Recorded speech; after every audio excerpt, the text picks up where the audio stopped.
ओम गंगणपतये नमः। जय श्री कृष्ण दोस्तों, आज हम जानेंगे साई सचरित का अध्याय 23, जिसमें जानेंगे योग और प्याज, श्यामा का सर्व विष उतारना, विशोची का निर्वाणनाथ नियमों का उल्लंघन, गुरु भक्ति की कठिन परीक्षा। वस्तुतः मनुष्य त्रिगुणातीत अर्थात 3 गुण सत्व रज तम है तथा माया के प्रभाव से ही उसे अपने सच्चित आनंद रूप की स्मृति हो, ऐसा भासित होने लगता है कि मैं शरीर हूँ। दैहिक बुद्धि के अवतरण के कारण ही वह ऐसी धारणा बना लेता है कि मैं ही करता और उपभोग करने वाला हूँ, और इस प्रकार वह अपने अनेक कष्टों में स्वयं को फंसा लेता है। फिर उसे छुटकारे का कोई मार्ग नहीं सोचता। मुक्ति का एकमात्र उपाय है गुरु के श्री चरणों में अचल प्रेम और भक्ति। सबसे महान अभिनयकर्ता भगवान साईं ने भक्तों को पूर्ण आनंद पहुंचाकर उन्हें निस्वरूप में परिवर्तित कर लिया है। उपयुक्त कारणों के से हम साईं बाबा को ईश्वर का ही अवतार मानते हैं, परंतु वे सदा यही कहते थे कि मैं तो ईश्वर का दास हूँ। अवतार होते हुए भी मनुष्य को किस प्रकार आचरण करना चाहिए तथा अपने वर्ण के कर्तव्यों को किस प्रकार निभाना चाहिए, इसका उदाहरण उन्होंने लोगों के समक्ष प्रस्तुत किया। उन्होंने किसी प्रकार भी दूसरे से स्पर्धा नहीं की और न ही किसी को कोई हानि पहुंचाई। जो सब जड़ और चेतन पदार्थों में ईश्वर के दर्शन करता हो, उसको विनयशीलता ही उपयुक्त थी। उन्होंने किसी की उपेक्षा या अनादर नहीं किया। वे सब प्राणियों में भगवत दर्शन करते थे। उन्होंने यह कभी नहीं कहा कि मैं अनल हक हूँ। वे सदा यही करते थे कि यदि मैं तो यादे हक दासो अहम हूँ। अल्लाह मालिक सदा उनके होठों पर था। हम अन्य संतों से परिचित नहीं हैं और न ही हमें यही ज्ञात है कि वे किस प्रकार आचरण किया करते थे तथा उनकी दिनचर्या इत्यादि क्या थी। ईश कृपा से केवल हमें इतना ही ज्ञात है कि वे अज्ञान और बुद्ध जीवों के निमित्त स्वयं अवतीर्ण होते हैं। शुभ कर्मों के परिणाम स्वरूप ही हमें संतों की कथाएं और लीलाएं श्रवण करने की इच्छा उत्पन्न होती है, अन्यथा नहीं। अब हम कथा का मुख्य भाग पर आते हैं। योग और प्याज के बारे में जानते हैं। एक समय कोई एक योगाभ्यासी नाना साहेब चांदोरकर के साथ शिरडी आया।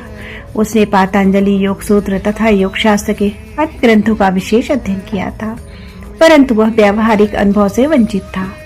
मन एकाग्र न हो सकने के कारण वह थोड़े समय के लिए भी समाधि नहीं लगा सकता था। यदि साईं बाबा की कृपा प्राप्त हो जाए तो उनसे अधिक समय तक समाधि अवस्था प्राप्त करने की विधि ज्ञात हो जाएगी। इस विचार से वह शिरडी आया और जब मस्जिद में पहुंचा तो साईं बाबा को प्याज सहित रोटी खाते देखकर ऐसा विचार आया कि यह कच्चा प्याज सहित सूखी रोटी खाने वाला व्यक्ति मेरी कठिनाइयों को किस प्रकार हल कर सकेगा। साईं बाबा अंतर्ज्ञान से उसका विचार जानकर तुरंत नाना साहब से बोले कि ओ नाना, जिसमें प्याज हजम करने की शक्ति है उसको ही उसे खाना चाहिए, अन्य को नहीं। इन शब्दों से अत्यंत विस्मित होकर योगी ने साईं चरणों में पूर्ण आत्मसमर्पण कर दिया। शुद्ध और निष्कपट भाव से अपनी कठिनाइयां बाबा के समक्ष प्रस्तुत करने, उनसे उनका हल प्राप्त किया और इस प्रकार संतुष्ट और सुखी होकर बाबा के दर्शन और उदी लेकर वह शिरडी से चला गया। अब जानते हैं श्यामा की सर्पदंश से मुक्ति। कथा प्रारंभ से पूर्व हेमांड पर लिखते हैं कि जीव की तुलना पालतू तोते से की जा सकती है, क्योंकि दोनों ही वृद्ध हैं, एक शरीर में तो दूसरा पिंजड़े में। दोनों ही अपनी वृद्धावस्था को श्रेयस्कर समझते हैं, परंतु यदि हरि कृपा से उन्हें कोई उत्तम गुरु मिल जाए तो उनके ज्ञान चक्षु खोलकर उन्हें बंधन मुक्त कर दे तो उनके जीवन का स्तर उच्च हो जाता है, जिसकी तुलना में पूर्व संकीर्ण स्थिति सर्वथा तुच्छ ही थी। गत अध्याय में किस प्रकार श्री मिरिकर पर आने वाले संकट की पूर्व सूचना देकर उन्हें उससे बचाया गया, इसका वर्णन किया जा चुका है। पाठक वृंद अब भी उसी प्रकार एक कथा का श्रवण करे। एक बार श्यामा को विषधर सर्प ने उसके हाथ की उंगली में डस लिया। समस्त शरीर में विष का प्रसार हो जाने के कारण वे अत्यंत कष्ट का अनुभव करके क्रंदन करने लगे कि अब मेरा अंतकाल समीप आ गया है। उनके इष्ट मित्र उन्हें भगवान विठोबा के पास ले जाना चाहते थे, जहां इस प्रकार के समस्त पीड़ाओं की योग्य चिकित्सा होती है। परंतु श्यामा मस्जिद की ओर दौड़े, अपने विठोबा श्री साईं बाबा के पास। जब बाबा ने उन्हें दूर से आते देखा तो वे झिड़कने लगे और गाली देकर बोलने लगे। वे क्रोधित होकर बोले, अरे ओ नादान कृतज्ञ बम्मन, ऊपर मत चढ़, सावधान, यदि ऐसा किया। और फिर गर्जना करते हुए बोले, हटो, दूर हट, नीचे उतर। श्री साईं बाबा को इस प्रकार अत्यंत क्रोधित देख श्यामा उलझन में पड़ गया और निराश होकर सोचने लगा कि केवल मस्जिद ही तो मेरा घर है और साईं माँ बाबा मात्र किसके शरण में जाऊं। उसने अपने जीवन की आशा ही छोड़ दी और वहीं शांतिपूर्वक बैठ गया। थोड़े समय के पश्चात जब बाबा पूर्ववत शांत हुए तो श्यामा ऊपर आकर उनके समीप बैठ गया। तब बाबा बोले, डरो नहीं, तिल मात्र भी चिंता मत करो, दयालु फकीर तुम्हारी अवश्य रक्षा करेगा। घर जाकर शांति से बैठो और बाहर ना निकलो। मुझ पर विश्वास कर निर्भय हो, चिंता त्याग दो। उन्हें घर भिजवाने के पश्चात ही पूछे से बाबा ने तात्या पाटिल और काका साहेब दीक्षित के द्वारा यह कहला भेजा कि वह इच्छानुसार भोजन करे, घर में टहलते रहे, लेटे नहीं और न शयन करे। कहने की आवश्यकता नहीं, आदेशों का अंशर रक्षक पालन किया गया और थोड़े समय ही वे पूर्ण स्वस्थ हो गए। इस विषय में केवल यही बात स्मरण योग्य है कि बाबा के शब्द पंच अक्षरी मंत्र हटो, दूर हट, नीचे उतर श्यामा को लक्ष्य करके नहीं कहे गए थे। जैसा कि ऊपर से स्पष्ट प्रतीत होता है, वरन उस सांप और उसके विष के लिए यह आज्ञा थी, अर्थात श्यामा के शरीर में विष न फैलाने की आज्ञा थी। अन्य मंत्र शास्त्रों के विशेषज्ञों की तरह बाबा ने किसी मंत्र या मंत्रोक्त चावल या जल आदि का प्रयोग नहीं किया। इस कथा और इसी प्रकार की अन्य कथाओं को सुनकर साईं बाबा के चरणों में यह दृढ़ विश्वास हो जाएगा कि यदि माया युक्त संसार को प्राप्त करना हो तो केवल श्री साईं चरणों का हृदय में ध्यान करो।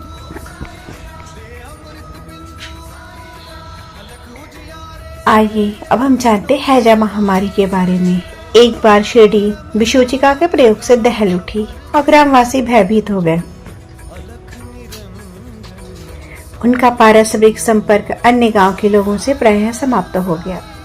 जब गांव के पंचों ने एकत्रित होकर आदेश प्रसारित किए, प्रथम लकड़ी की एक भी गाड़ी गांव में न आने दी जाए, द्वितीय कोई बकरे की बलि न दे। इन आदेशों का उल्लंघन करने वाले को मुखिया और पंचों द्वारा दंड दिया जाएगा। बाबा तो जानते ही थे कि यह सब केवल अंधविश्वास ही है और इसी कारण इन्होंने इन हैजी के आदेशों की कोई चिंता न की।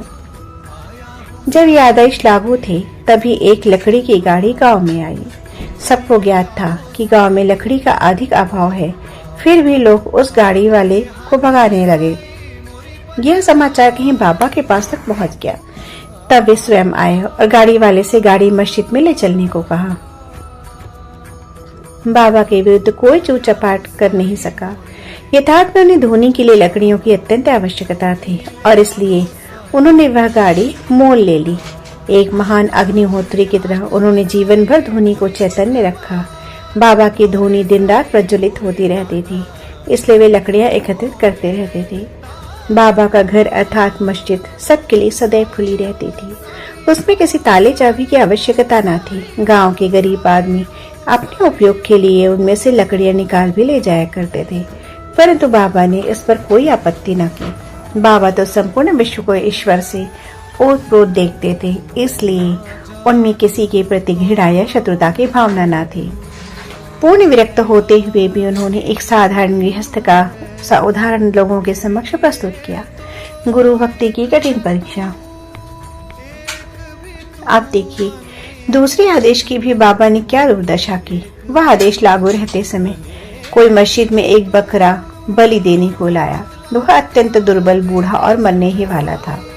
उस समय मालेगांव के फकीर पीर मोहम्मद उर्फ बड़े बाबा भी उनके समीप ही खड़े थे। बाबा ने उन्हें बकरा काटकर बलि चढ़ाने को कहा। श्री साईं बाबा बड़े बाबा का अधिक आदर किया करते थे, इस कारण वे सदैव उनके दाहिनी ओर बैठा करते थे। सबसे पहले ही वे चिलम पीते और फिर बाबा को देते, बाद में अन्य भक्तों को। जब दोपहर को भोजन परोसा दिया जाता था तब बाबा बड़े बाबा को आदर पूर्वक बुलाकर अपनी दाहिनी ओर बिठाते और सब भोजन कराते। बाबा के पास जो दक्षिणा एकत्रित होती थी उसमें से 50 रुपए प्रतिदिन बड़े बाबा को दे दिया करते थे।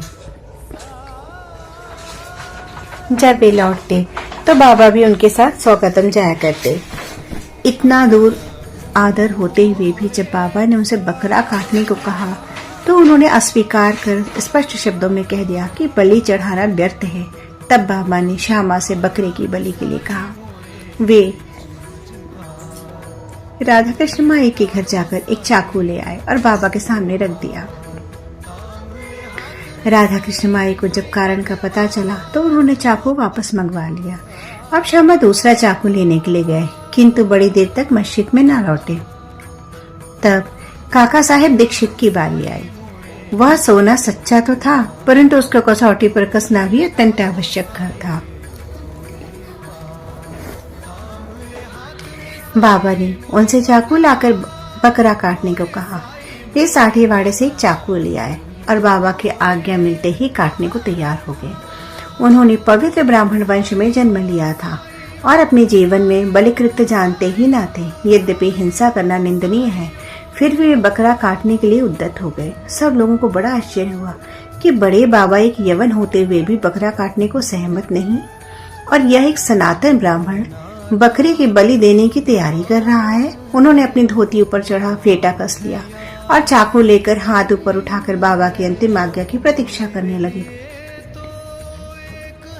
बाबा बोले, अब क्या विचार कर रहे हो? ठीक है, मारो। तब उनका हाथ नीचे आने वाला ही था।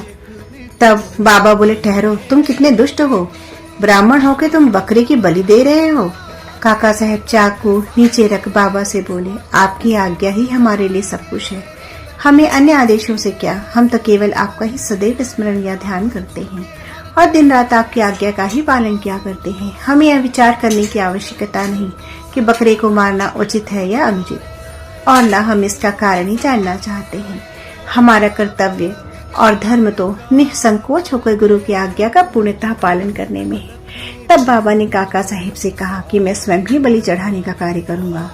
तब ऐसा निश्चित हुआ कि तकिए के पास जहां बहुत से फकीर बैठते हैं वहां चलकर इसकी बलि देनी चाहिए। जब बकरा वहां ले जाया जा रहा था तभी रास्ते में गिरकर वह मर गया। भक्तों के प्रकार का वर्णन कर श्री हेमांत पंत यह अध्याय समाप्त करते हैं। भक्त 3 प्रकार के होते हैं, उत्तम, मध्यम और साधारण। प्रथम श्रेणी के भक्त वे हैं जो अपने गुरु की इच्छा पहले से ही जानकर अपना कर्तव्य मानकर सेवा करते हैं। द्वितीय श्रेणी के भक्त वे हैं जो गुरु की आज्ञा मिलते ही उसका तुरंत पालन करते हैं। और तृतीय श्रेणी के भक्त वे हैं जो गुरु की आज्ञा सदैव टालते हुए पग पग पर त्रुटि किया करते हैं।